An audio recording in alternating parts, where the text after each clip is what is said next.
function operations. We're going to take any two functions, and with those two functions, you'll be able to create a new function. For example, here we've got f of x and g of x. We're going to combine these functions using our four basic operations of addition, subtraction, multiplication, and division to get an h of x. For example number 1, h of x is going to be f plus g of x, or f of x plus g of x. What that's going to be is 2x for my f of x plus x plus 1 from g of x. Combine like terms, and that gives me 3x plus 1. If I'm subtracting f of x minus g of x, that's going to be 2x minus x plus 1. Notice I put g of x in parentheses both times because the subtraction, it's fine with subtraction because we're going to be subtracting x and 1. So this becomes 2x minus 1, which equals x minus 1. If we're multiplying the two functions, f of x times g of x, we'll have 2x from the f of x times x plus 1. You'll need to distribute the 2x to both terms in g of x, which gives you 2x squared plus 2x. The last operation we can do is division. F of x, which is 2x, divided by g of x, which is x plus 1. You'll be happy to know that you do not have to actually divide it, you only have to simplify them. There's nothing here that can be simplified, so that's all we have to do without number 4. Okay, looking at another example. We've got f of x and g of x here, and I want to add f of x plus g of x. That's going to give me x squared plus 5 for my f of x plus 3x minus 1 for my g of x. I'll combine like terms. There's no other x squared, so this becomes x squared. There's no other x term other than 3x, so plus 3x. And then I have 5 minus 1, which is 4.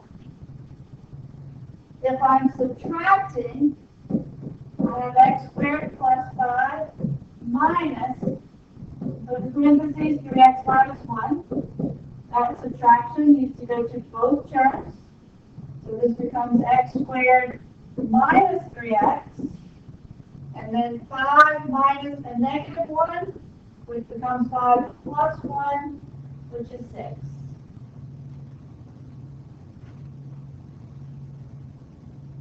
To multiply these two terms, that's going to give me x squared plus 5 times 3x minus 1.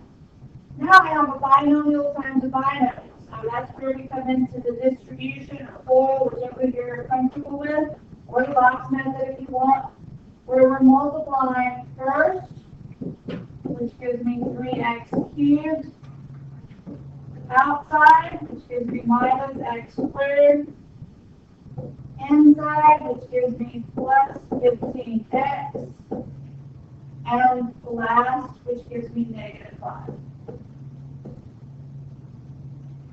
This can't be simplified, so that's my final answer. If we're dividing these two, I have x squared plus 5 divided by 3x minus 1. This can't be simplified, so this is all you have.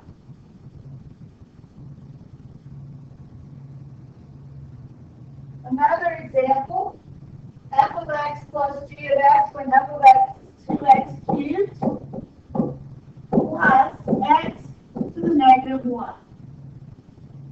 These cannot be combined. There are no like terms, so that is your final answer. F of x minus g of x, 2x cubed minus x to the negative 1. Again, no like terms, so that's my final answer. If I'm multiplying 2x cubed times x to the negative 1. Remember, we multiply coefficients, which gives me 2. And then when I multiply variables, I add their exponents. So 3 minus 1 is 2. When I'm dividing, I have 2x cubed over x to the negative 1. This can be simplified. Remember, when we're dividing, we subtract exponents. So it's 3 minus the negative 1, which becomes 2x